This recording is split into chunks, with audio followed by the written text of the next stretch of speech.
Hello and welcome to the Irn-Cru podcast, an NFL podcast made in Scotland by NFL lovers. You are listening to and watching the review through, and I am your host, Brian, the conscience of Cleveland Donlan. What a week, eh? National tight end week, big games all across the slate, Hail Marys, and most elusive, interesting, and incredible of all, with the Browns win. Victory Monday in Cleveland. Oh my God. Now, everybody thought, he'll lead with something about tight ends. No, Cleveland won a game of football. But yes, so thank you very much, folks. Well, we are continuing our push to make the Irn-Cru nice and bite-sized, just like Kyler. And we are going to be having a wee halftime orange in the middle. But you can look forward to all the usual insight, the tremendous hot takes in two nice chunks to see you through your week. Now, remember, everybody, like, subscribe, follow the crew. You can find us on X, we're on Instagram, Twitch, YouTube. You can download the podcast on Apple Podcasts, we're in Spotify. We are wherever you get your podcasts. Now, folks, it is the usual suspects on the crew with me tonight. And you know, right, I've sat and I do my bit when I try and think about my intros, and I tried really hard. Liam, you really have a kicker. I really have a kicker. Like twice in 2 weeks. 2 weeks in a row, I know. Goals and win games. How the season has changed, eh? 2 weeks in a row. On a roll. It's listen, mate. I'm delighted to have you on 2 weeks in a row, where we can talk, as we will later, about the glory of Green Bay's kicking prowess. And now joining us, also we've got the president of the Josh Downs fan club, and this week, for the next 2.5 hours, he is an honorary Browns fan because he's reveling in a beaten down team getting a victory Monday. How you doing, Gav? I am doing very well. It is nice to be a Browns surrogate for a week and be in the beautiful ambiguity of having a Monday night Giants game still hanging over me. I think we had a wonderful week 8. We had a Halloween witching hour where losses became wins and prayers were answered, and someone definitely turned into a pumpkin in that final drive, but I will get to that later. We're going to talk about that. We're going to get there, but that is to come.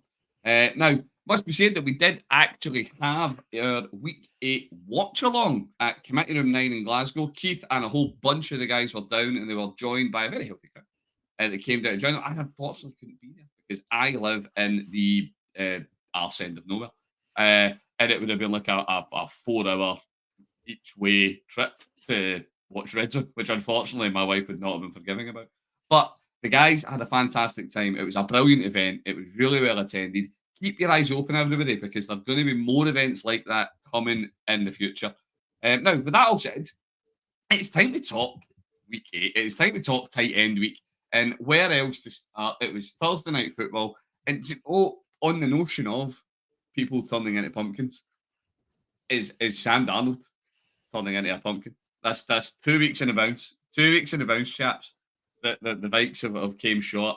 And then normally, history teaches us you get 5 good weeks out of Sam Darnold. You get 5 weeks where Sam Darnold can run an offense. And then everybody seems to figure out exactly what Sam Darnold's going to do, and it all just seems to come tumbling down. And then we realise why Sam Darnold has been a journeyman for his career to date. He's much highly vaunted career to date.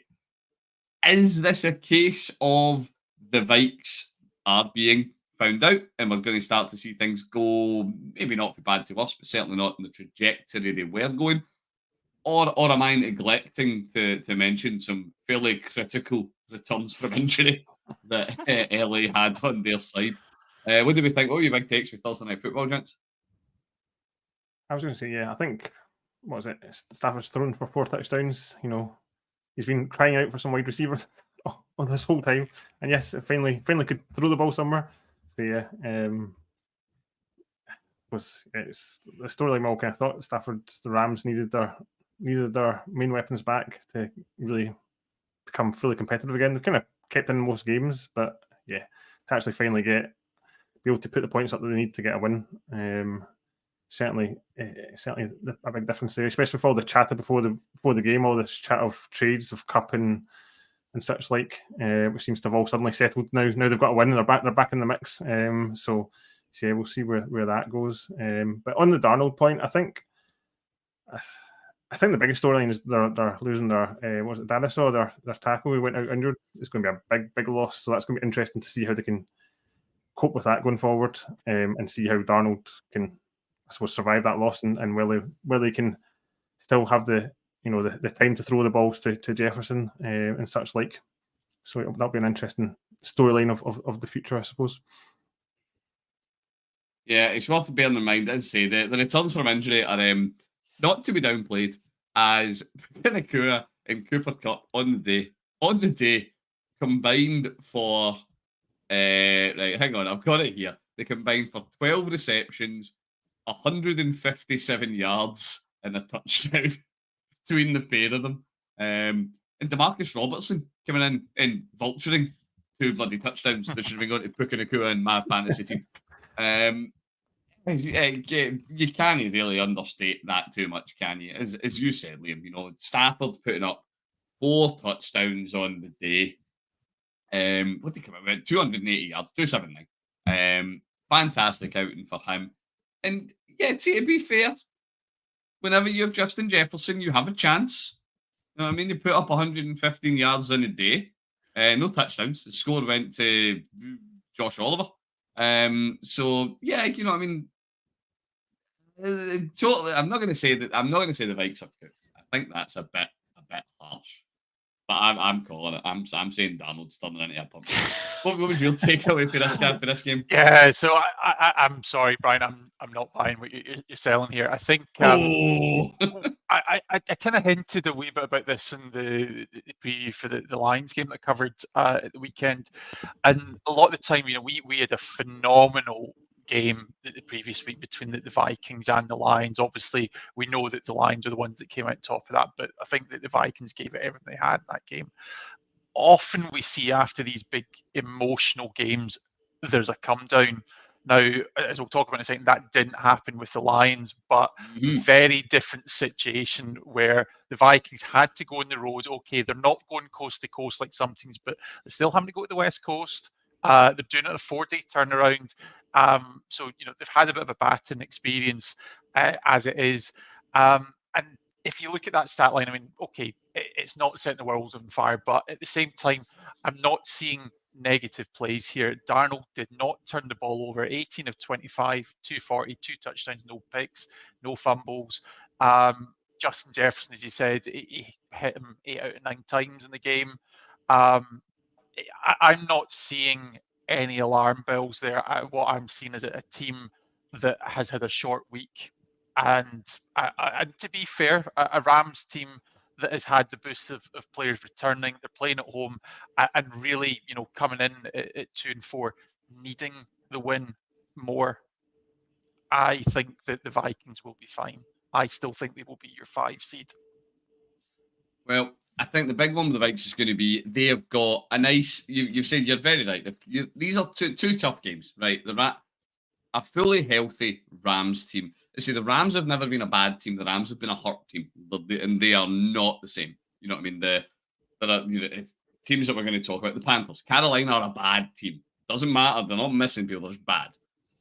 The Rams were hurt, and they're not hurt now. So yeah, and then the Lions are the Lions, and we'll talk more about them later. So yeah, 2 tough games for the Minnesota boys, but they now do get a much gentler run ahead of them for the next couple of weeks. We've got the Colts, we've got the Jags, we've got the Titans. Bears, Cards could be tricky following it up. Then it gets a bit more interesting end of the year. But you would I don't know. We'll see. I will say, right? Put it down now. I'll put it down now. Week 8, putting it down. If the Vikings walk out of the next 3 games, definitely with 2 or fewer wins. If I'm going to cautiously say if they don't walk away with all 3 wins, I am going to say that season has taken a significant turn for the worse. The Colts are not a team that Minnesota should fear. Neither are the Jags this year, definitely. and the Titans we'll talk about later. Should be all three. Right, moving for a team that is looking good, but might be having concerns and worries and all the rest of it. To a team that I don't know, am I going to say did this the hard way 2 weeks in a row, depending on a kicker who can winning field goals, Liam? It is your beloved Packers. 30-27 victory, walk-off field goal against the Jags. Yeah, what are your big takes? Give us the fans' take, Liam. It was like last week. It was not an easy watch. It was very like our defense was doing well again. You know, we're getting and then got the interception early as well. You know, we're I can't remember. We got three and outs, a couple 3 and outs to start with against the Jags. I think it all came down to Love's health. He wasn't healthy. I think it was after the first drive. Well, it looked like a twisted knee or re-injured his knee to some degree, but it's coming out now.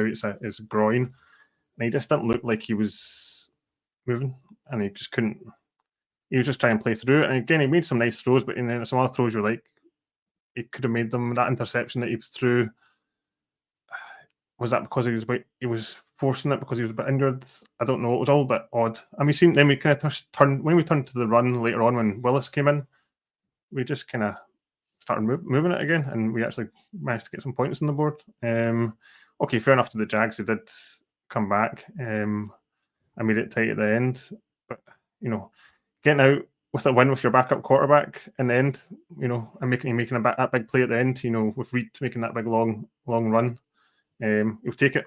Again, another scrappy win. We'll take it for now. But when that's us like half game back in the Lions now for a big game next week against the Lions. So we'll see.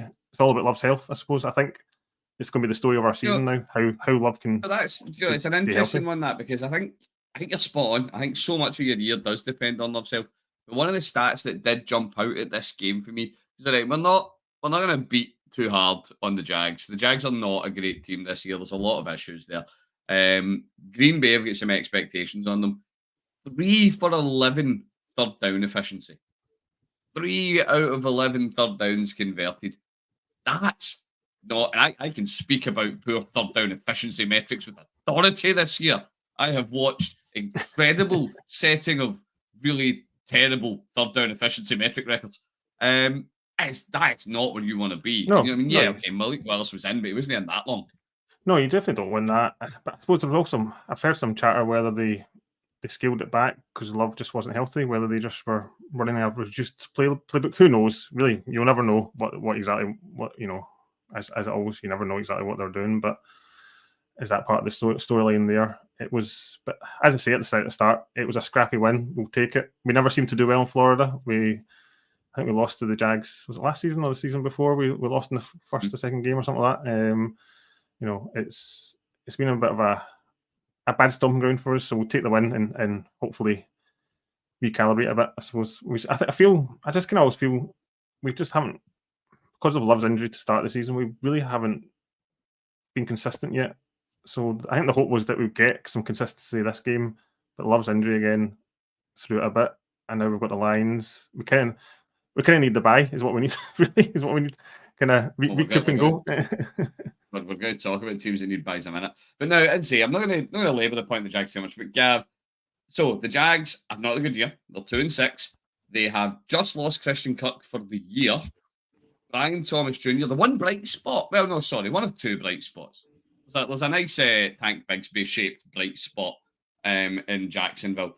But Brian Thomas Jr. was the big bright spot as well. He is, depending on which reports you look at, it's only Monday, but depending on which reports you look at, he is either totally fine, and I'm definitely fine, and I promise I'm fine, or he's out for 3 to 6 weeks. Did the Jags just set this on fire and just look for the draft now? Yeah, I mean, the Jags are an interesting story because I think Doug Peterson's name's been one that's been mentioned in the hot seat for several weeks. And I think particularly after the Jags' first loss in London, loss in the first game in London, people thought he was gone. Managed to turn it around with a fairly comprehensive win against the Patriots last weekend. I don't think there's any shame in losing by 3 to the Packers, even at home. But it does start. It puts the powers that be in Jacksonville in a bit of a tricky situation. They are still 2-6. There are, as you say, some really big bright spots, and Brian Thomas Jr. is absolutely that bright spot. This is the season is really kind of on a knife edge now. If they lose him, he is the one person that I think fans, not too dissimilar to myself with the Giants. Actually, you have the rookie wide receiver who is giving you cause, even if maybe not for hope, but certainly for excitement. And that's the problem when you don't even have the plays to look forward to. Never mind the results. That's something that fans are going to be looking at very closely throughout the course of the season. I think the Packers in this one, they're a really interesting story because now with the Vikings dropping another game, the Packers have been a sneaky team. They're up at 6-2. They're actually half a game ahead of the Vikings right now. I think in most fans' heads, you wouldn't be placing them ahead of the Vikings. Malik Willis, I think, has come in and done a job. He's benefited from a loose schedule, but at the same time, the Packers are a team that, you talk about the pieces you put around the rookie quarterback. Similarly, when you bring in your backup quarterback, you have the supporting cast. You have Josh Jacobs, who had a big day himself yesterday, 127 yards. Mm-hmm. You have a defense that is maybe not stopping the points, but certainly getting the turnovers and giving you field position. Xavier McKinney, ex-Giant, again, another interception this week. So, there is a supporting cast there that has, managed to keep the Packers ship afloat. I do think that the Lions game next weekend will be a very different proposition, and that's one where, speaking of fans watching the injury report, the Packers really need Jordan Love back for that one. Yeah, it's going to be interesting. 'Cause at the end of the day, if Love's back, this is a litmus test for how good are the Packers. If we have a healthy Packers, it's a healthy Lions. At the end of the day, these are the type of people you need to beat if you want to go far. If we're missing Love, if we're missing pieces, then it doesn't not matter. But the narrative won't move on because at the end of the day, there'll be excuses. Right, That's what kind of moving turned. on from. Oh, you go, Liam. How you go? That's what I was just going to say. That's what kind of turned our season last season. The Lions game of Thanksgiving really turned it. Yeah. That big performance, and that pushed us on. So we shall see next week. Exciting times. Right, so moving this one on. From a team talking about injuries and people coming back to a team where we've been waiting on one man coming back, and we are gonna tactically put a little pin in making judgments as to whether or not Tua should be back and whether or not Tua should be wearing a Guardian cap. He should be, but he's not, and that is what it is. It's worth saying before we get to this game, there was one player in the Dolphins who was very authoritative before the game kicked off, and he told you to get him back in your fantasy lineups. And it was the one, the only Peter Tyreek promising you, the fantasy manager, results. And he posted 10.2 fantasy points, at least according to our scorer on Sleeper. So, woohoo! Thanks, Tyreek. Yeah, we had the Dolphins play. I just love it. He was so big about it. Yeah, we had the Dolphins playing against the Cards. They went down 27-28. Tua is back, but they couldn't keep up. I'm kind of saying that through gritted teeth. We were talking about this before we came on here. Don't know if that's necessarily massively fair to say they couldn't keep up. More maybe a case of they couldn't see it out is a bigger part of this. Gav, where did you come in this one? What were your big takeaways for the Cards Dolphins game? Yeah, I mean, this is one that's quite interesting. For such a close game, really didn't get a lot of attention during the early window in red zone. My first reaction to this one is I thought, oh, great, Tua's back in the lineup and the Dolphins are winning. So pray for Tua's brain, really, at this point, because they are just going to keep running him and running him into the ground. I guess you can't put this all on his shoulders and the decision to play him or not play him. He came in, did a reasonable job.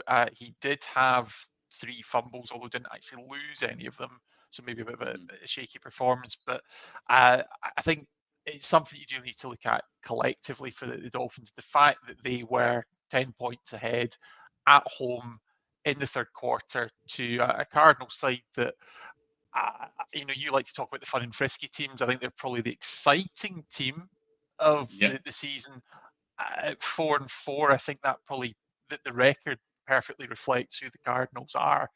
You don't know what you're going to get week to week. And I think for the Dolphins, this is a bad one to lose at home.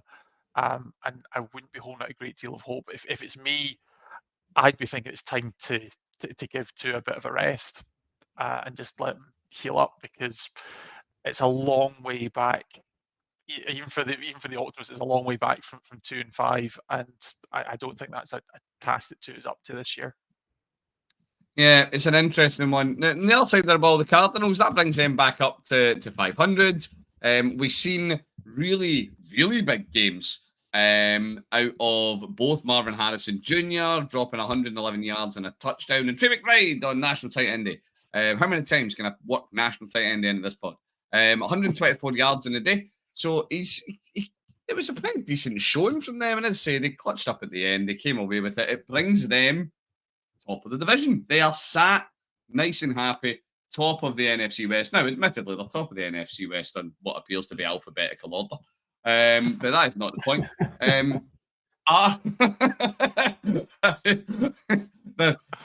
For clarity, there will be more reasons as to why they're top, not alphabetical order at this stage just yet. But it feels that way. Are the Cards the team that deserves a wee bit of respect, put a wee bit of respect on their name, Liam? Is that a team that we should be looking at with a bit more kudos? Yeah, the Cardinals have been hard all year to kind of work out. I think this first time they've gone 2 wins in a row since was it 2021 or something, like some crazy stat like that this year. They just seem to vary up and down. They just seem to have some, I suppose, it's a bit like Kyler seems to have some good games, some bad games. And like this game, as you're saying, like Harrison's and McBride, the main beneficiaries of this week. It's where they just get some consistency, I think, is really what you're crying out for, really, for them. Which they just haven't. That's exactly why they're 4-4, isn't it? They just can't be consistent yet. Can they? This is a good win for them this week. I think with Tua back in there and being away, you'd expect not mid-season boost. Well, I suppose mid-season boost now. Kicking Miami on with their fans there. So to come away with the win, I think it's definitely a good result for them. It's just whether they just need to start stringing some wins together, which they've just not been doing. So it really comes down to that. I think get some consistency going.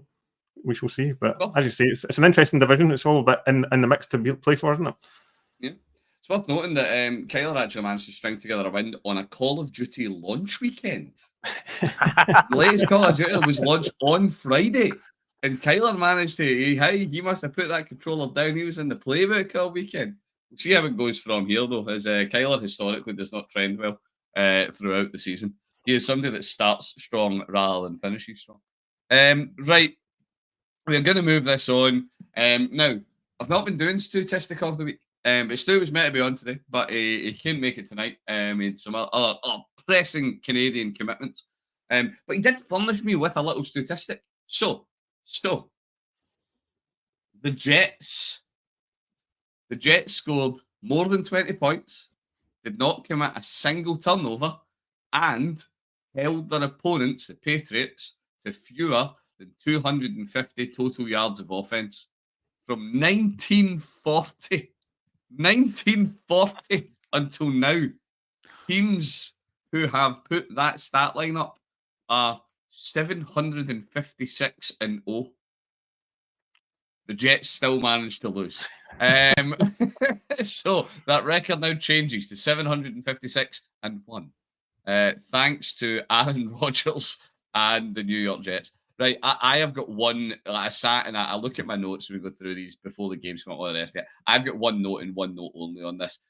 Is Rodgers done? There is no one else to blame in New York. I'm not even going to make New Jersey jokes. There's no one else to blame in the entire region. We got rid of the head coach. We have got rid of. We've brought in the wide receiver. We have done all of the things that you can reasonably think is going to happen for the New York Jets, and still they didn't go out and lose to a footballing powerhouse. They lost to a embattled, beleaguered New York Patriots team who, now I love Jacoby as much as the next man. I think Jacoby should be canonized. It's still Jacoby Brissett. How do we feel about Aaron Rodgers, about the misery that is the New York Jets? We're not going to talk about any implications of these guys. The only implications either of these teams have are draft order. There's no point looking any further ahead in the year. But yeah, where are we with this one, guys? Who's got big thoughts on the Jets or the Pats or Aaron Rodgers and his opinions? Aaron Rodgers is done. I think you've pretty much said it. He's a man that's running out of excuses. And at this point, he's got to remember he's also a man in his 40s. How many more chances can you give the guy? As you say, got rid of the coach. He's had his friends around him for a while. You've got Alan Lazard and others brought in, Devante Adams. Yeah, just the latest addition to that group. The Jets are not a good team. I don't think that's a hot take to say. And I think they're 2-6. Texans next up, 2-7. If you're looking at the schedule, it's not the toughest one. They do still need to play the Dolphins twice. That's potentially a couple of wins. You've got the Jaguars on the slate as well. So, I mean, I don't think that the Jets are automatically picking top 5, although I did say that they would be earlier to you, Brian. But this is a team that is nowhere near the hunt. Obviously, you bring in a quarterback like Aaron Rodgers, you are expecting to be in contention for at least at a minimum postseason action, and that's not going to happen. And I think at this stage they've put all the pieces in place. Yes, he was injured last year, but I think it's this season will be the end of Aaron Rodgers as an NFL quarterback. It's interesting. You're quite right. It's not. We can't authoritatively say that they will definitely be a top 5 draft pick because they could be a top 3 draft pick. Who knows? Such a bad team. This is coming from a Browns fan. Liam, to come here, because Gav makes a really interesting point there, because you go and you bring in Aaron Rodgers. And teams make big moves all the time. Again, Browns fan. And some of them work, some of them don't. The pedigree that Aaron Rodgers comes in with and Aaron Rodgers' age, you aren't just banking on success, you're banking on success in a wildly tight time frame. You don't, yes, okay, Tom Brady is Tom Brady. We're not going to talk about Tom Brady. He played on 40 plus, all the rest of it, fine. You're not doing that again. And I think, is this Aaron Rodgers just showing us, you can say this with some serious authority as a Packers fan, that frankly, no, you're just done. The years are gone. No one beats time. Is that effectively what we're seeing here? Yeah, yes, basically, in summary. But yeah, I love it. I'm right. And when obviously when he got traded for the Packers, everyone was, was that the right move? Wasn't the right move? And our GM, hindsight's a wonderful thing, but the GM obviously saw something and moved on. And okay, he's had his injury; it's a major injury, but as you say, they're just not a good team. They're just not. I don't know what it is. Rodgers has always been known for changing the play calling at the line and stuff like that. They're just not an exciting team. Their plays just aren't exciting plays. They're just not dynamic in any way, shape, or form. You could argue he put up 2 touchdowns and over 200 yards, so it's not a horrendous stat line, I suppose. But it's just plodding. It's just a plodding. That's what I got. That's what you got from this game in total. It's just a plodding teams was what that was. No excitement. As you say, Rodgers was brought in to get them to the promised land. It's not even close. Anywhere close. Well, if the promised land's in Jersey, you'll get them there. Right, we're going to move on. We're going to move on to a new game. This game had one superstar and one superstar only. And it's worth remembering that this guy, before he started, his palms are sweaty, knees weak, arms are heavy. There was vomit in his sweater already. Mom spaghetti. He was nervous, but on the surface, he looked calm and ready. James Winston, you god! I'm joining the elite company of Eminem, Barack Obama, and Jameis Winston in breaking out the lyrics to Lose Yourself over the past week and a half. Yes. What a day. What a day to be a Browns fan. Yes, it was a Browns win. Not only was it a Browns win, it was a Browns divisional win against the Ravens, 29-24. It was glorious, and it made me so happy. Big talking points, obviously, in Cleveland is the aftermath of the Deshaun Watson injury. The Browns have been having a terrible year. You know, I mean, we are sitting rooted. It appears. Or well, not actually now. We were looking rooted to the bottom of the AFC North. It is. Oh no, sorry. Yeah, we're still rooted at the bottom, but it's not looking like we will stay there. Hopefully, 2-6. It's not the record any team wants, but you pulled away divisional wins, and it looks stronger. Is this something where did we see enough out of the Cleveland offense? Cleveland defense is Cleveland defense. We know that we've got a good defense. That doesn't really need massive discussion. Did we see enough out of Jameis Winston in that offense, gents, where we think, do you know what? This could actually be a team that could make the season respectable. We'll set the bar at respect. For this, mate, it's all about mindset. So actually, we've just come from talking about a 2-6 team in the New York Jets, and I think we've said stick a fork in them, stick a fork in the quarterback. They are done. You know, everything about that team is just trending down. Have a look at what happened yesterday in Cleveland. Obviously, it's a homer pick for you, Brian. But yes, even as a neutral, and I've got nothing against the Baltimore Ravens. I don't have any skin in that AFC North game, but that was a beautiful thing yesterday. I think everyone who's looking in from the outside in that Cleveland Browns situation is, don't get me wrong, there's no sympathy, I guess, for the GM and the management of that team in terms of the decision they made with Deshaun Watson. But for the players, for the fans, they've deserved better for some time. It's not really revealing anything to say that. I think there's been some serious questions about if the team's heart has been in it playing behind Deshaun Watson. So simply to have a quarterback whose name isn't Deshaun Watson, and Jameis Winston himself has a lot of positive points to talk about, but in many ways it could have been anybody in this situation yesterday.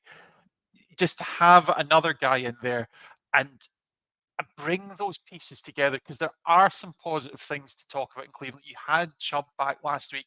That defense has been keeping the Browns in games for several of the matches this season. I mean, the Eagles is one where actually, with a different quarterback, I think the Browns could have won it. So you've been given hope. Once again, it's a dangerous thing. But the other thing is actually, obviously, Amari Cooper got moved on at wide receiver. Spread the love around. Cedric Tillman was the hero of this one. He had 2 touchdowns, including the game winner, 7 catches, 19 yards. But Jerry Jeudy, Elijah Moore, team are players that we don't really talk a lot about in these podcasts. They're getting involved too. And actually, now all of a sudden you have a team who has reasons to be positive, reasons to be cheerful. And how far does that go? I don't know. But if you compare the Browns to a lot of the other 2-6 or 2-5 teams in the league right now, I'd say they're certainly up at the top and one that's you think is trending upwards. Yeah, it kind of reminds me of it kind of reminds you of last season, doesn't it, with the Flacco storyline like coming into play. And like as Gav was saying, it seems to be like a lifting of basically not had to worry about the storyline of Watson. That's been every single game is Watson, all the chat, any chat, and they just didn't have to worry about it coming into this game. Could actually just go out and play some football, really. And you know Winston's going to throw it around for good or bad. this week was a good week overall. So he will take it, and you know, and it makes it exciting, I suppose, as well. He's going to tuck it up there. He's going to make those throws, you know. And obviously the Ravens were a bit beat up in the secondary, but for the Browns to come away the way they did and the way they won it as well, you know, I think is all positive storylines there. Yep. And most positively of all, Derrick Henry didn't get to 1,000 yards playing against us. He can do it against some other poor sod. And yes, full disclosure, before I get inundated with angry Ratbird fans, yes, Lamar's receivers had drops. Yes, Winston should have been picked off like a dozen times. But that doesn't matter because it didn't happen. So, written a lot of ease. Brian, apparently it was sunny at the weekend. Oh, apparently it was glorious. Ravens don't like sun. Yeah, Ravens don't like the sun. Who knew? Right, move on from celebrating one team's misery in the AFC North. Sorry, forgetting my own division. To another team's misery. The Eagles walked over the Bengals at 37-17. This one really wasn't. Well, do you know what? Okay, it was. It was 10-all at the half. I was going to say this one wasn't close at any particular point. The Eagles came out after the half and, without putting too fine a point on it, put the Bengals to the absolute sword. Bengals on offense have been good all year. You know what I mean? Even as a Browns fan, I would say the Bengals on offense, they have been good all year. Sunday, they were decent, if I'm nice about it. But to be fair, when you're a Bengals team, any time that Mike Gesicki is your leading receiver is probably not a great indicator. And the Eagles did what the Eagles do best. Jalen Hurts has sat there with 4 total touchdowns, and 3 of them came with another man touching him. I say this, Eagles fans, and I make no apologies for it. Jalen Hurts is just a guy. He is not an elite quarterback in this league. He is fine. He's not a bad quarterback. He's a guy that looks great because the entire team picks him up and physically carries him around the field. But you got to win, and that's all that matters at the end of the day. It's a game of wins and losses. Any big thoughts coming out of this one, gents? I think for the Bengals, it's just like, where do they go? I don't know. Like, they have such a bad start. It's just, is it getting to the point where it's just kind of see where we can go for next year? But as you said, it's just their defense is just horrible. They just can't seem to, and I suppose that's what let off in the second half. You know, they think, well, they scored in the third quarter, but they gave up 14 points and then 13 points in the fourth. You know, that's what loses your games. They just couldn't get off the field, and yep, Jalen Hurts is doing Jalen Hurts things, getting pushed into the end zone. And Barkley's got 100 yards running as well. So it's as you say, it was one of those games that seemed kind of tight at one point, and then it just kind of, before you knew it was away, it was gone. Really. Yeah. You go, guy.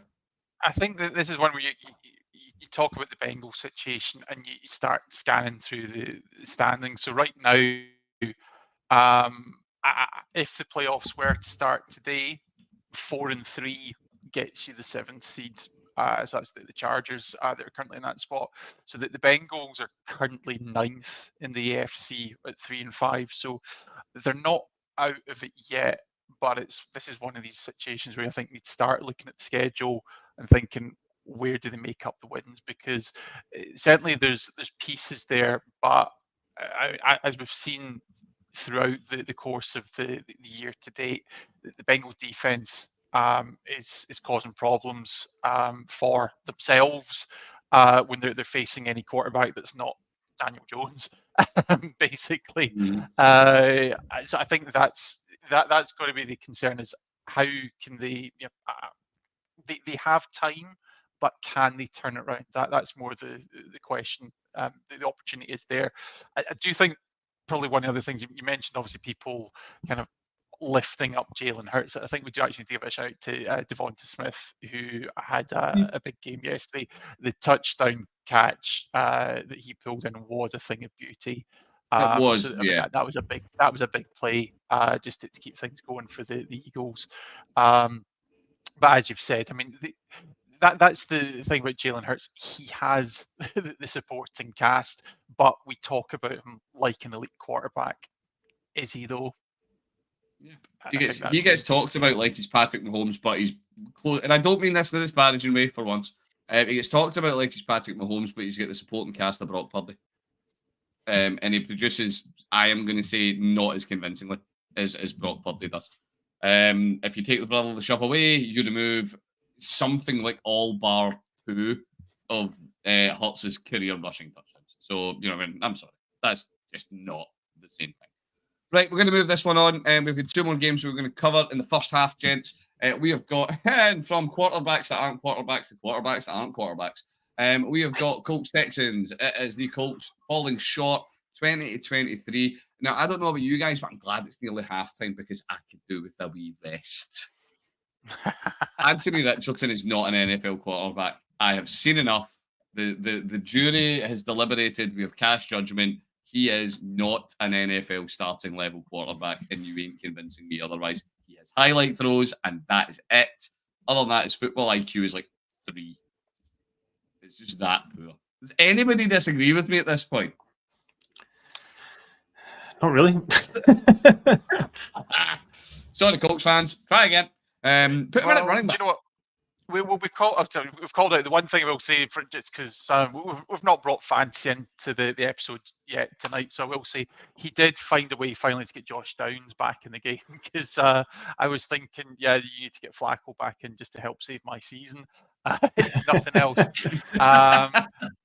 But the one thing that really concerned me. I know a lot's been made about stat line. A lot will be made about the fact that you need to take that play out. But there's a game that we'll talk about in part 2, a little teaser for people to keep listening, where situational readiness was critical. Mm-hmm. And if you look at that final drive, there was a number of mistakes that were made along the way by Anthony Richardson. The Colts got very lucky that they were actually given a final play. I think they actually had to go back to the replay just to check that there was a second on the clock. Prior to that, he had a scramble where he had an opportunity, having picked up about 15, 20 yards to go out of bounds. He decided just to go and initiate contact, get tackled in bounds, threw another pass over the middle, which obviously led to that really hurried spike where I think the rest might have done him a favour.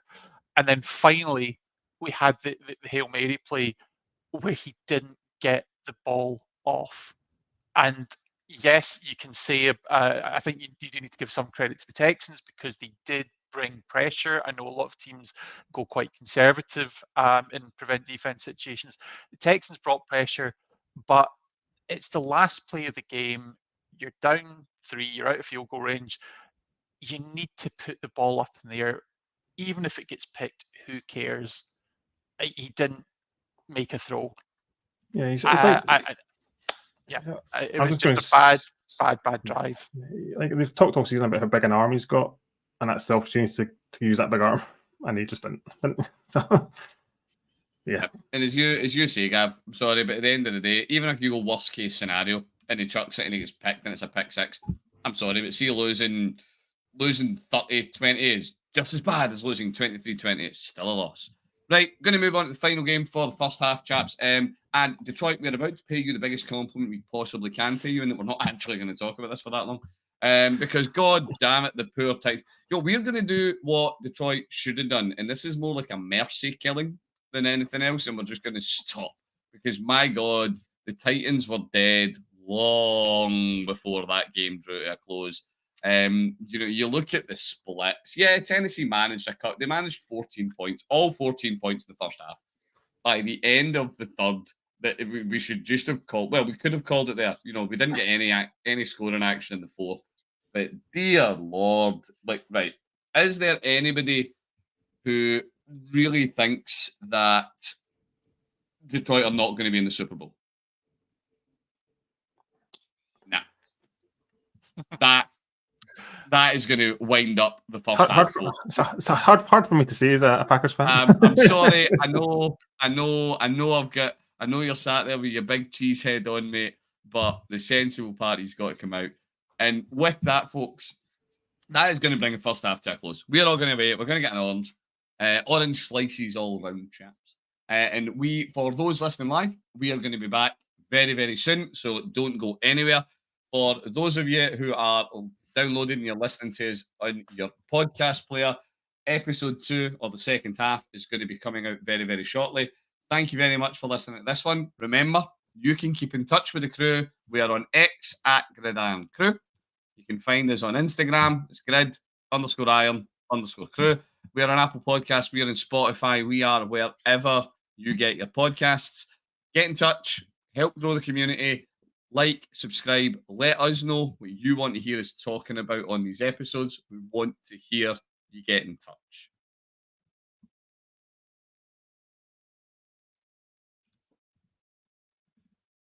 Welcome to the Irn-Cru podcast, an NFL podcast made in Scotland by NFL lovers. You are listening to and watching the review crew, and I am your host, Brian, the conscience of Cleveland Donlan. Well, it is time to continue with our review of Week 8. It is the second half. We are refreshed, we are energized, and we are ready to go. Now, remember, everybody, like, subscribe. You can follow us on X. We are on Instagram. We are wherever you get your podcasts, Apple Podcasts, Spotify, everywhere you can get one, you can find us.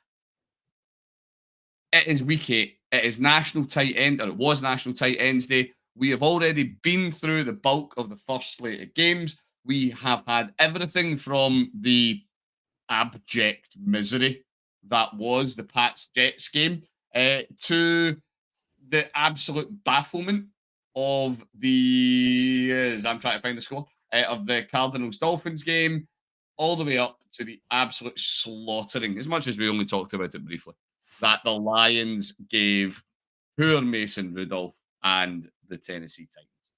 We're going to keep going and we're going to get stuck into the remainder of the game. I have still got Liam with me. I have still got Gav with me. We are going to start this one off. And guys, I'm pained to have to do this. It was Baker's fault. Tampa Bay 26, Atlanta Falcons 31, and I'm sorry. At the end of the day, when you've got a game as competitive as this game, putting up 2 picks is the difference. What were your guys' thoughts on this one? On the joy of, to be fair, with a good bit of Kirk Cousins action. Kirk Cousins played a very, very good game, not to take that away from him. But for me, Kirk Cousins played a clean game, and this is what I'm just double checking. Well, he did have a fumble, but he didn't lose it. Baker had a fumble and 2 picks. Was that the big telling difference in this one? I don't know if it was ultimately it probably was ultimately the big difference, but it was just a kind of back and forth game, and like they kind of lost. They could have got, even though with all of that, they could have still won it in the last play. I think he threw the last second pick. To give Mayfield some credit. It was just, it seemed like talking about tight ends, it was the game of the tight ends, really, wasn't it? Kyle Pitts going off and K. Dotton going off, really, is what it was. And I think it's just another big win for the Falcons. That's them beat Tampa twice now in division. Yep. That's ideal to get away with that. And Baker, I don't think, was without, obviously losing Godwin, not having his Evans as well, so give him some bit of slack. He still put up 330 yards and 3 touchdowns. It's not bad for Baker still. I think, he's still getting to move the ball, really, ultimately. But yeah, and to have a chance at the end, you can't really ask for too much more than that in a kind of back and forth game to some degree. I think that the big thing, though, is you do talk about who obviously the Buccaneers have lost, with both Mike Evans and Chris Godwin going down in the previous week's action. If we had K. Dotton, the tight end, had another big game on National Tight End Day, how appropriate. But once you start going further down the list, there's actually loads of guys. getting little chunks of yardage there. But I mean, look at the names that are on there now. We've got Raheem Jarrett, Bucky Irving, Rashad White. Actually, it's the running backs that are the next ones on the list in terms of receiving yards. Jalen McMillan, and then actually it's once you get down to the projected receiver 1, receiver 2 options, we get Trey Palmer 2 for 29, Sterling Shepard 3 for 18 yards. I think you've got to remember that yes, it was close at the end.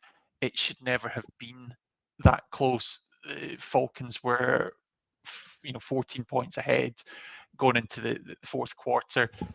There is a bit of I guess garbage time inflation of the stats there from Baker, and I'm not putting it on him personally, but I think, as I say, the loss of the talent on that offense, I think, put the team in a bit of a hole. And yeah, if the Bucks are wanting to make anything of their season, they're at 4-4. They're still only a game behind the Falcons. You've got to start thinking, do we need to get some help in for this team? Because I would say that their season is currently on the brink right now. It is an interesting one because the NFC South is the easiest division in football. I'm going to put it out there and say the NFC South is the easiest division in football, certainly this year. But it's only really going to be you're only going to get your division winner in there. I'm going to say the wild card spots, and I've not checked the playoff projections today. I'm going to say it's unlikely to be second place in the South that's going to walk away with one of those slots. So you kind of need to win it to get in. And yeah, it's a game of fine margins. It's interesting that there's what's often a tired phrase in football. Doesn't matter who goes down, it's next man up. You step into the role, all the rest of it. But I think, Gav, you've really hit the nail in the head with a lot of that one. If you look down that receiver list, there is 2 receivers in Tampa Bay who've got more than 50 yards. 2 receivers in Atlanta that have got more than 50 yards as well. But the 2 receivers in Atlanta have got 91 yards and 86 yards and 3 touchdowns between them. Yep, K. Dotton had himself a day. 9 receptions, 81 yards, 2 touchdowns. Amazing. You then go to Raheem Jarrett, who, he got 58 yards, but it's off 3 receptions. So it's 3 chunk plays. No scores have came out of it. Or no scores have came out of him directly. It's a tricky one. Tampa Bay with all the toys are a very, very different animal to Tampa Bay without both Godwin and Evans. So, I do love you, Baker, but it's not looking brilliant right now, Chief. Moving on. I can maybe just throw in the context as well, maybe set it for the rest of the pod, because you mentioned the playoff picture. It's a very different situation in the NFC. You need 5 and 2 to get into the playoffs right now. The Bucks are on 4-4, but yeah, the situation that they're in, it's going to be tough for them. So I think there needs to be a call made. Is this a year they're going to go for it, because they can't do it with what they've got? Yeah, it's a weird one. Now, onto a game that, this was a really weird game. I found this game really weird to watch. There was one big talking point that I do want to get onto, but we'll save that unless someone brings it up on their own. Chargers given a beatdown to the New Orleans Saints. And it's not a Lions scale beatdown. It was only 26-8, but it was 26-8 that looked like it could have been significantly worse for that. Justin Herbert finally had a decent day. They didn't have to totally rely on the run game. Lad McConkey showed out. Chris Olave had a good day, to be fair, on the other side. He came back and did well, particularly after the scare he had early on in the contest. But is this one where, at the end of the day, I'm going to say the Chargers aren't a great football team this year, but at the end of the day, the Saints are a very bad football team this year. So that was really all we saw.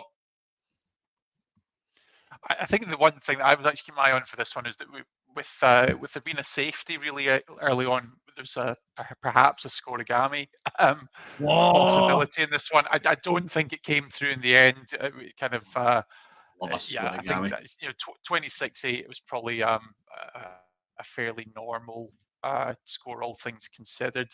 The Chargers, I talked about Green Bay, but actually the Chargers are, I guess, a sneaky team there. They are in the playoffs as of today, and they do have that weaker schedule that perhaps there is, some potential for them. If you look at the next couple of games for them, they have the Browns, Brian, followed up by the Titans, then they're facing the Bengals.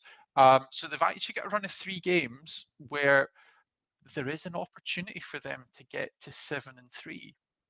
Not saying it's a certainty, but it's not out of the question there. And then you really would seriously be looking at a playoff contention for them. They do have some trickier games ahead. They've still got to face the Ravens. They've still got to face the Chiefs. But again, they're closing stretch. Broncos, okay, they're actually looking pretty good right now. But the last 2 is Patriots and Raiders. Who knows what the Raiders will be in the last weekend of the season. They're not going to achieve great things this year, but I don't think that was ever the expectation in year 1 with Harbaugh. But the Chargers, they're one to watch, not because of how they're doing it, but they are getting it done. So yeah, I mean, fair play to Harbaugh for coming in and making this team competitive so quickly. Yeah, it is interesting. Now, tell one for you, Liam, because it was one of the top points out of this game that, pardon me, that really is the big talk, or one of the big talking points of it. Saints, number 93, Nathan Shepherd, rolling up Herbert bad. And I'm sorry, how this didn't result in an ejection baffled me. And he then got pounded by Bozeman, who was sticking up for this guy. Is that one of the worst ones we've actually seen in a wee while? Of Yeah. I hate to be this bold, and you can tell me if I'm at it, Liam. Was he out to hurt Herbert? Was that quite malicious, or did it look it at least? Well, it definitely looked it, and with all the slow mo cameras now, it just got worse and worse the more times you watched it back. Really, I don't know what you can only say. He was going out to try and hurt him. What else is he doing there? You can't really say he's doing anything else. There's no. How do you excuse that one? It's not as if you're at the bottom of a pile, trying to twist a leg down there or something. That it was just blatantly obvious. It was baffling why you would even do it. Really, for professional to try and do it so openly, as you say, if you're at the bottom of a pile or something like that, you hear about, I suppose, talking about other sports. I'm sure it happens in NFL, other sports you hear about in rugby, like things that happen at the bottom of scrums and stuff like that. It's like happens at the bottom of the scrum, stays at the bottom of the scrum. Indeed, it does. But like to do it just in the camera angles, it was bad all round, really. So we'll see what kind of fine he gets out of that. It's an interesting one, because it's when you might have seen it. There's a clip on the Chargers socials, a whole bunch of socials, of Bozeman talking about after it. And he's like, "Yeah, but it's the play's gone, and it's not instant. We're not talking about he's." I think like roughing the passers for a concept is far too generous in the league these days. I think quarterbacks are endangered species. The way that they're protected. But we had a solid couple of seconds, and we are still gator rolling this ankle. You're like, no. At this point, you are trying to take that man out. Yeah. At the end of the day, he didn't. Thankfully, we didn't see Herbert go down. Now, from a game that had quite a serious undertone to it, and that was quite serious, to a game that was just fun. And I don't mean in a good way. I'm sorry, everybody in the greater Seattle area. I'm so sorry. But my Lord, that was my favourite game of the weekend. Excluding the glorious Browns, of course.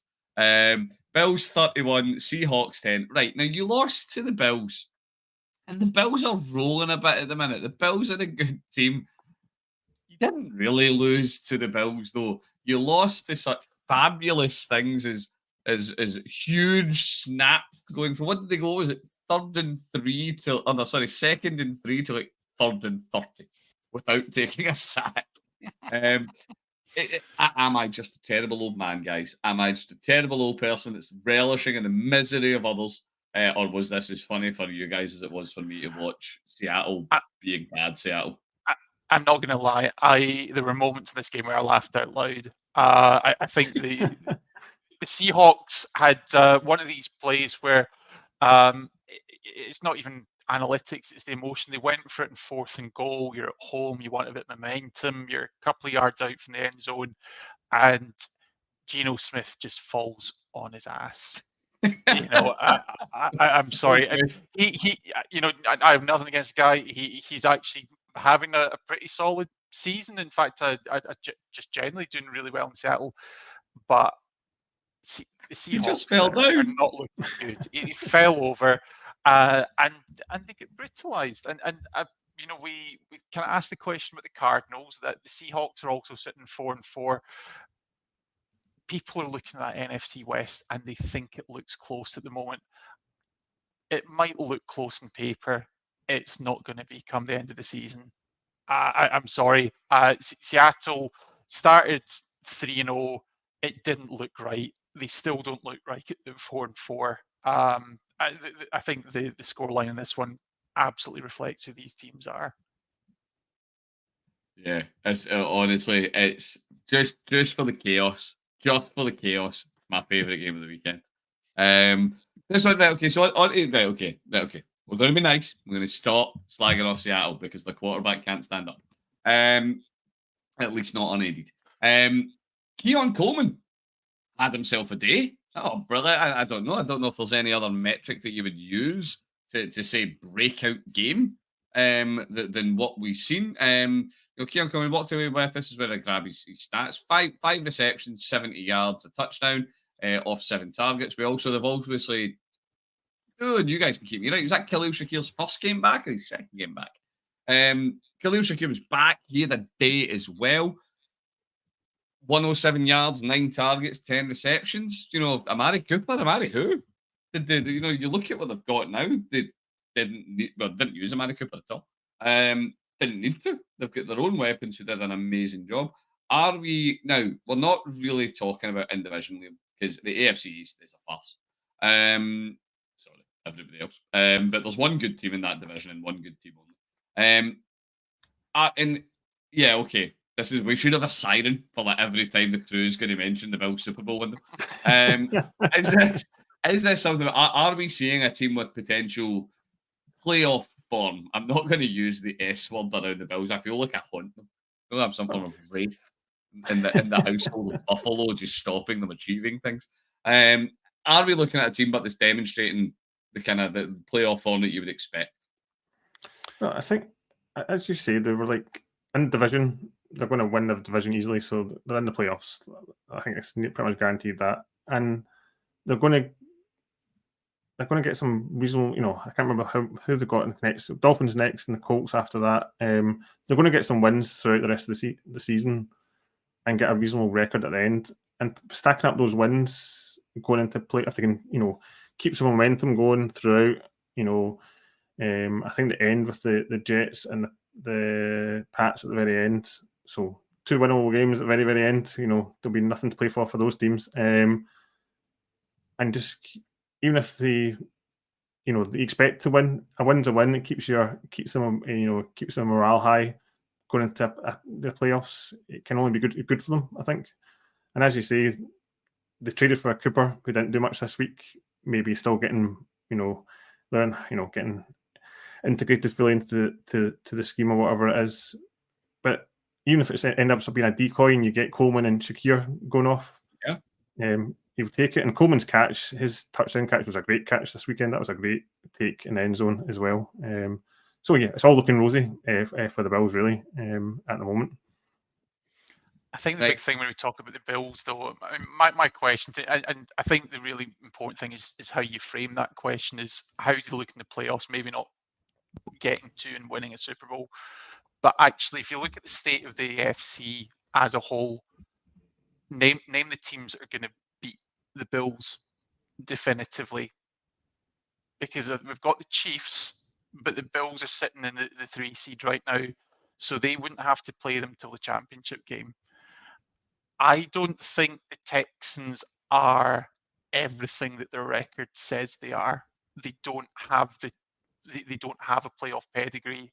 And if we start to look further down the list, I mean, okay, the Ravens are currently outside, but they would be projected to go to Arrowhead fairly early on in the playoffs. So, you know, if the Bills can keep up their seeding, I don't think there's enough competition there to stop them making a run. Now, do you know you've set us up beautifully, mate, actually, because we'll segue neatly to talking about the Bills to talking about Kansas City. Brrr! Again, we should have sirens for the baddies. Don't Kansas City, they are sitting now. So I'm going to put it this way, and it's I can think of some examples of the teams who would meet this, but they are a 7-0 team that they really do not look like a 7-0 team. Chiefs defense has been great. Chiefs defense at times has been absolutely lights out. Do we get to start talking about Patrick Mahomes and throwing all of the interceptions yet? And yeah, okay, I know some of them aren't on him. Some of them are tipped up and all the rest of it, and fine. Any other quarterbacks doing that, we are all over them like a bad rash. He, the start of week 8 anyway, I can't remember if he still is at the end of week 8, he was leading the league in picks.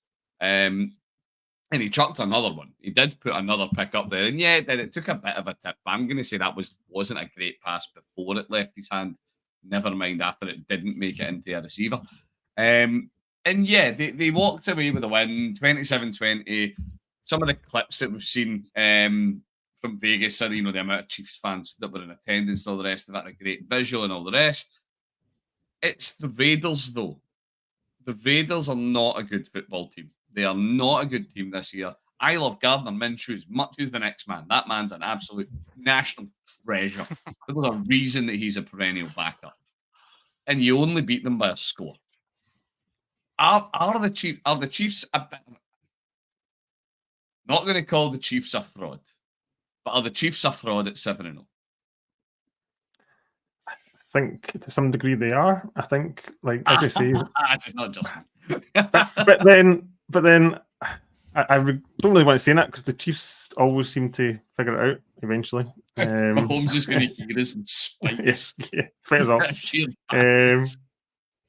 But as you say, the Raiders just aren't a good team, and like even like after that interception, like they went for it on 4th down, and like that was get after that interception to not come away with any points. That was crazy. Well, yeah, obviously hindsight's a good thing, but yeah, I don't. But you just feel Mahomes will just somehow come onto a game eventually, I suppose, and he's just he's just sticking in there, preserving himself for the postseason. Yeah. But yeah, no, but it does feel slightly different. I don't know if they've quite got the weapons to do it. Kelsey had a good game this obviously good stats, had a good game, tight end week again. And Worthy got his touchdown, but it's whether they've got Hopkins now. Can he be obviously that's what they've done, traded him for to try and spark some more, give them some more life since they lost since Rice went down.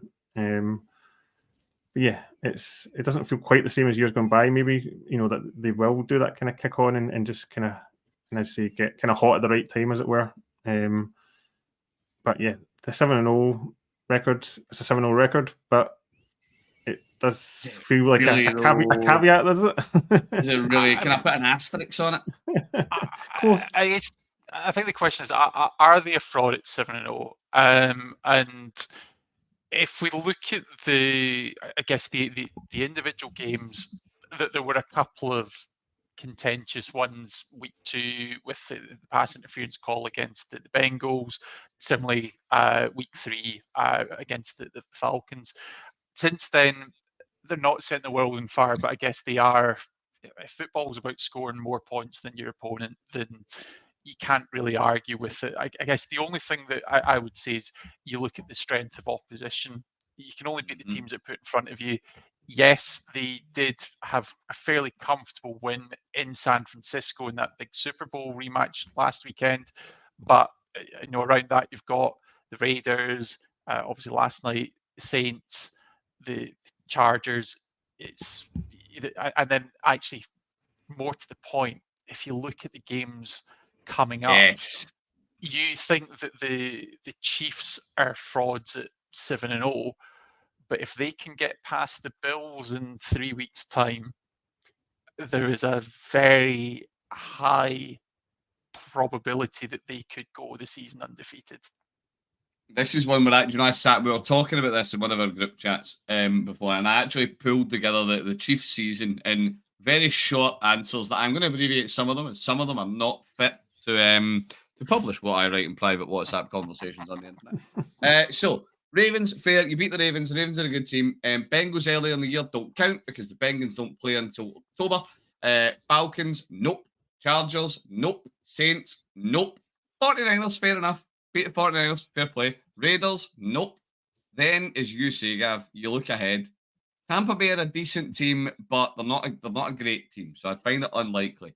Broncos, I put them in the same bucket as Tampa. Bills are the Bills. Panthers are the Panthers. The Raiders are the Panthers as well. The Chargers are also kind of like the Panthers. The Browns are going to cuff them like 50-0. That goes without saying. The Texans are a decent team. They might give them a game. The Steelers are somehow good, and it really upsets me to say that. And the Broncos, for the second time, yeah, they'll do the Broncos twice, I think. It's a schedule that you do look at, and yeah, is there a horrible reality out there where the Chiefs actually make it to the postseason in the three-peat season undefeated? Oh, it makes me feel sick, but it does actually exist, doesn't it? Right, okay. Moving on. For things that make me feel sick, things that make me feel happy. Is Bo Nix actually good? Is Bo Nix actually a good NFL player? Now, okay, it was the Panthers. We know this. We know that it was the Panthers. But still, 28-14, Bo Nix, I'm going to say, looked pretty reasonable. He didn't need to be incredible because it's the Panthers. I mean, I'm reasonable. You see this quite often. Could you get 1 yard rushing against an NFL line? If it was against the Panthers line, I could. The Panthers line, I reckon I could probably rip one off into the end zone. It was a good day for Bo Nix. 28-37, 284 yards, 3 touchdowns. That's a good day at the office for any quarterback, let alone a rookie. There's my question, guys. Is Bo Nix actually good?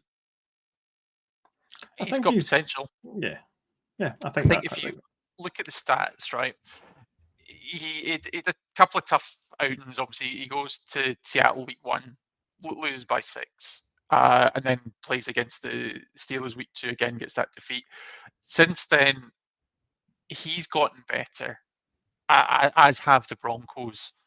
He's only thrown 1 interception in a 6-game stretch. Funnily enough, that's the only game that he lost. So, the things that you ask a rookie quarterback to do, he is protecting the football. That's one of the first things that you can say. He's also, he's keeping his jersey reasonably clean. I think, he's had a couple of games where he's not been sacked at all. Raiders, I think, got him down 3 times. But you think about how some other rookie quarterbacks find it getting into the league. I think he's actually doing okay. And I mean, that's the crazy thing is, we talk about it being a weak schedule for the Chiefs. There's actually 3 teams in that AFC West with winning records now. Now, again, we can maybe look at the schedules. We probably don't want to pick all of them apart, but these teams are getting wins. It's been a long time since you had real reason to be positive in Denver, but Bo Nix is getting it done, and he is doing a lot of it by himself. It's not the team that's completely carrying him. He's making the throws, protecting the football, and when he needs to, he's getting it done on the ground as well. He's got 4 rushing touchdowns already. So, he's obviously, we have a strong rookie quarterback class this year, but he's putting together a nice body of work. And it's one. I was going to actually try and segue this into the Panthers, and I'm sorry to everybody in Carolina, but I don't think there's any point talking about your team because, frankly, your team's that atrocious. I suppose the only things that are worth mentioning, really, with Carolina, Bryce Young's back in, so obviously they're trying to see what they've got there, and yeah, 224 yards, 2 touchdowns made, 2 picks as well. Not a great day at the office for him either. Carolina couldn't get anything going really in any particular phase of the game. One thing I'd say, going back to Bo Nix really briefly, we say a lot about, for example, Brock Purdy. You know what I mean? And he's playing with the Avengers and he's got all the toys and all the weapons and all the rest of it. Bo Nix, and it's not a dig at Courtland Sutton, but Courtland Sutton is in a very different tier of wide receiver. Is some of the, the other players that we could maybe mention. He's a good wide receiver, he's been about the league for a while. He's not a top. He's not, you would maybe say he's like a kind of B tier receiver. He's certainly not an A tier receiver by any real metric. So yeah, I'm on board team Nix. I'm getting a jersey. I'm getting a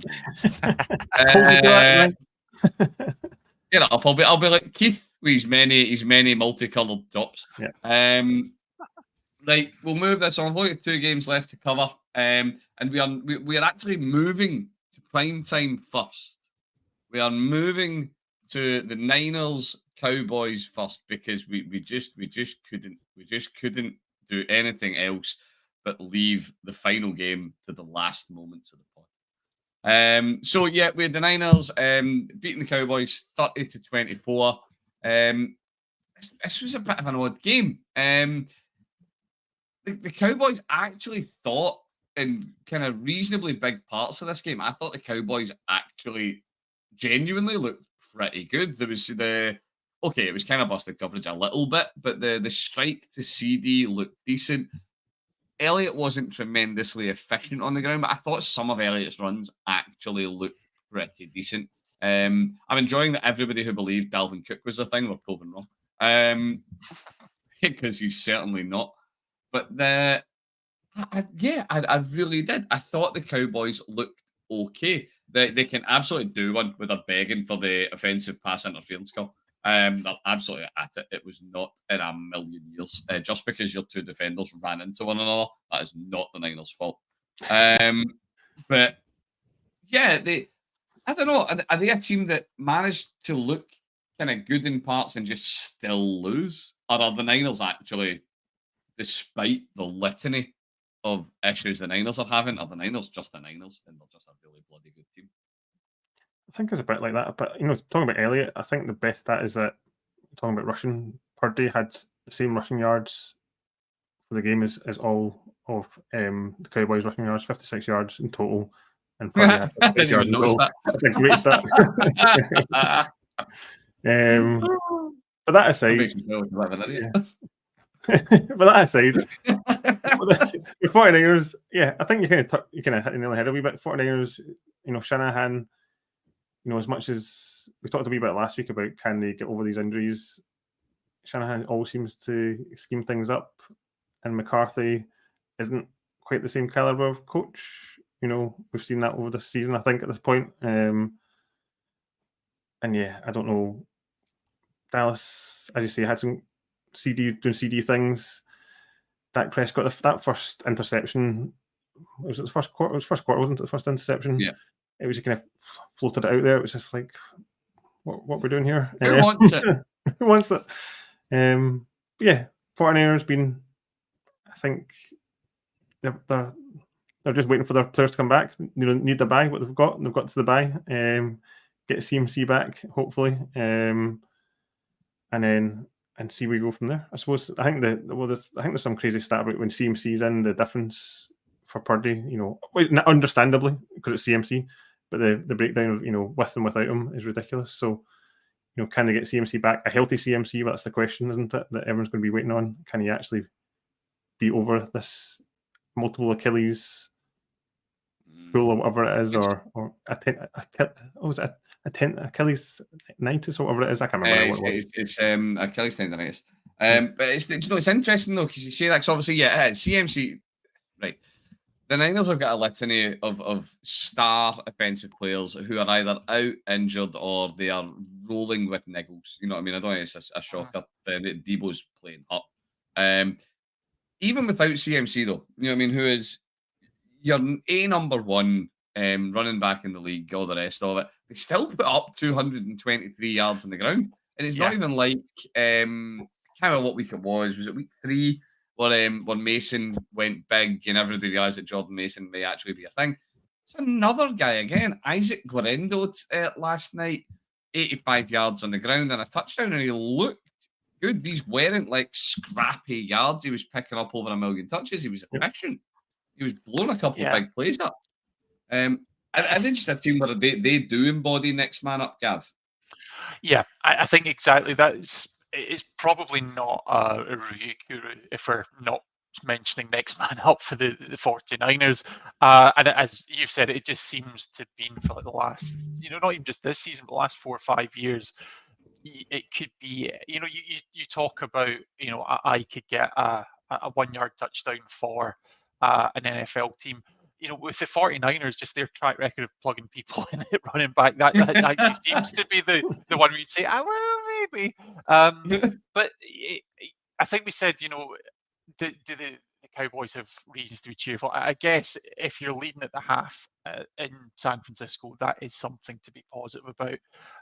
However, we talked about CeeDee Lamb doing CeeDee Lamb things. 70 of his yards, actually about 50% of his yardage total came in the fourth quarter. Sorry, guys, it's great for fantasy. That is garbage time stats. They were well behind. They made it look close at the end. If you actually want to go through all the key stats for this game, you've already talked about the rushing yards. San Francisco dominated. 7 yards per play. They didn't turn the ball over. There's no fumbles, no interceptions. They had a 50% third down efficiency. They kept drives going. They dominated time of possession. Across the board, in every facet, they did all the things that you need to do to win. San Francisco, okay, the record so far isn't great. This is still a team that knows how to win. And I kind of talked about it earlier. I think there's a 3-way tie at 4-4 in this division. 49ers are a team that more than ever needs to have a bye week. They're going to get a chance for some of these niggles to heal up. CMC seems like he could be getting back into the picture once they return from the bye. This is still the class act of the division. Let's not get confused with the Seahawks and the Cardinals being in 4 wins. This is the side that knows how to win. This is the side that's going to win the division. Yeah, and I don't think many people would argue too strongly against you. Certainly, they wouldn't be convincing anyway. Right, we are nearly at the final whistle, chaps. It is time for the final play of the game. We all know the final play of the game when you look like you're down, when you look like you're beat, you've got 3 points to make up, and nobody thinks you can do it. You chuck your ball up and you hope for the best. And my God, the Commanders 18-15 over the Bears, and what a way to win. What a way to come into a game and actually put a Hail Mary up there. Not only put a Hail Mary up there and win it, and we'll talk about that, but put a Hail Mary up there and win it while Tyreek Stevenson, who has a job to do, he's on defense, he's back there, he's meant to be involved, but he's too busy trying to wind up the fans in the crowd and not paying attention to his job. And then it's his hand that tips the ball up and allows it to be brought down for the touchdown to give the Commanders the win. Now, do you know what? Let's talk about this to start off. It was the big thing of this game. Should Tyreek Stevenson ever be allowed to wear a Bears jersey again? Should he be allowed back in Chicago? Should he just be banned from the entire state? I'm going to actually speak up in his defence here. Do you know what? The boy, he looks like an absolute fool. Don't get me wrong. He's getting into it with the crowd. There's still a play to be made. He gets distracted. And I guess crucially, they lose the game on that play. He does, however, get across. He makes a play on the ball, which is his job. to get his hand on the ball and disrupt that play.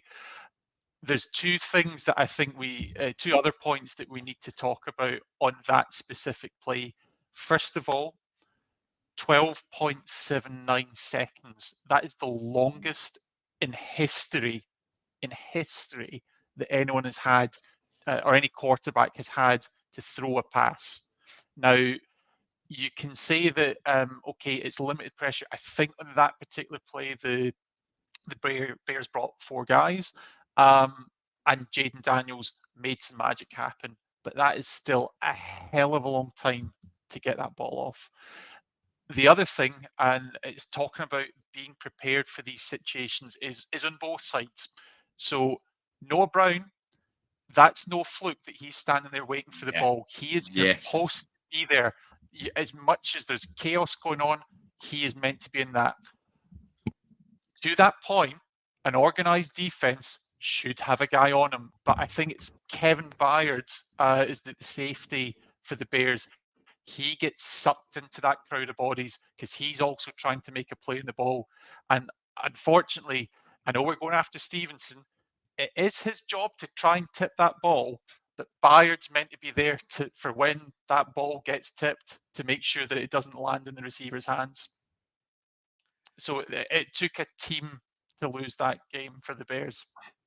All right, I like it that instead of just blaming one man, you're blaming all of them. Then I thought you were going to be really nice and say it took a team to win that game. No, it's going to be lose that game.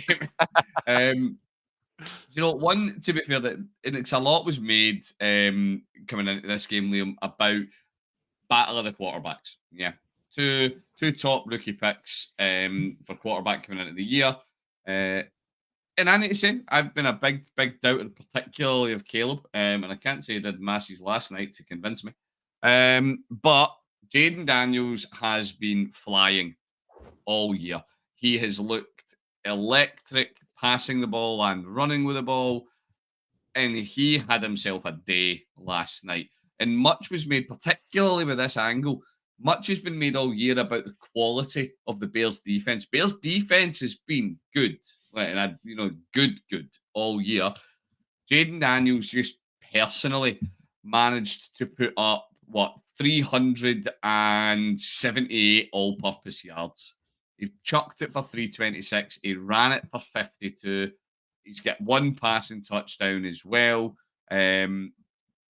It was just a really good day at the office for him. Whereas you look at Caleb, the Bears could do nothing meaningful on offense. He was 10 of 24, did a sub 50% completion rate, only 131 yards, gets sacked twice for 20 yards.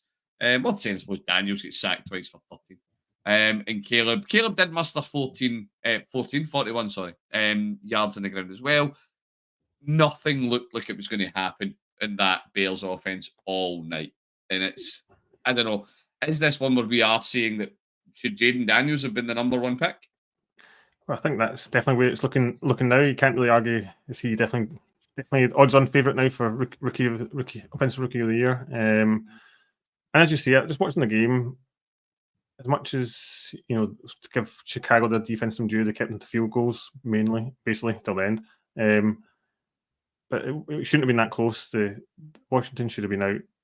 Should have had that game wrapped up really. And as you say, Chicago just weren't inspiring till into the second half. Okay, Swift kind of came onto the game, got his touchdown. But some of the decisions they were making at the Chicago, it was near the end. I think they had Williams run QB runs that didn't go anywhere, and then that also the other goal line where they gave it to the lineman and he fumbled it out of his hands straight into Washington's hands. It was just bad management, play calling, whatever you want to call it, from the Bears.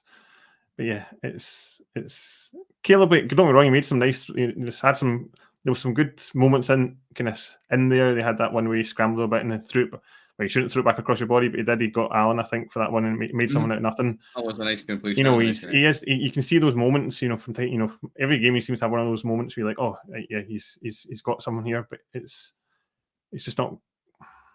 It's all the hype that was coming into the season, it's just not there. It's just not there yet. Not saying it won't happen eventually. You know, give him his due. He's a rookie. You know, as I say, he's had his moments from time to time, but it's just not compared to what Daniels is doing. It's night and day, really. Right. It does feel with this game, though. I'm going to say, Brian, I do think that this is genuinely a game that did swing on that final play. If the Bears defense does its job there, the narrative just shifts. We've seen with Caleb, it's a different situation to Daniels, who's just tearing it up. He has a defense there that's keeping him in games, and he just needs to go and make the plays. He did lead a go-ahead touchdown drive, left 20 seconds on the clock. I think that, Caleb, let's not eat the guy up. He's doing enough. He's maybe just not the exciting player that Daniels is. But I mean, that was a freak play, and it's one that we probably will be talking about for years. That's what it took for Washington to win that game last night. Well, there we go, folks. You've heard it here first. I'm going on my summer holidays to Washington. Gav's going on his summer holidays to Chicago. Liam is going to go somewhere in the middle. Right. That brings week 8 to a close. It is the end of the second half, folks. Thank you very much to the crew. Gav, thank you very much for joining me tonight, mate. Yep. Pleasure as always. And Liam, thank you very much to coming on again and talking all things Green Bay with us, mate. Oh, no, thanks again. It's been good, as always. And thank all of you for listening, and thank everybody that's downloaded. Remember, we have still got Steelers G-Men to see out week 8 at the much more manageable UK time of 5 past midnight. I do love this one random week when football's on at a reasonable time. So make sure you catch up with that. Remember, the preview crew, week 9 preview crew, will be back in action this week as well. So look forward to that. Remember, as we say, you can keep in touch with the crew on X. We are at Gridiron Crew. You can find us at grid_iron_crew on Insta. We are on Apple Podcasts. We are in Spotify. We are wherever you get your podcasts. Help grow the community. Give us a like, give us a subscribe, give us a follow. Get in touch with us. Let us know what you want to see on the pod. And with that all said, all we need to do now is look forward to week 9, and we'll see you in the next one.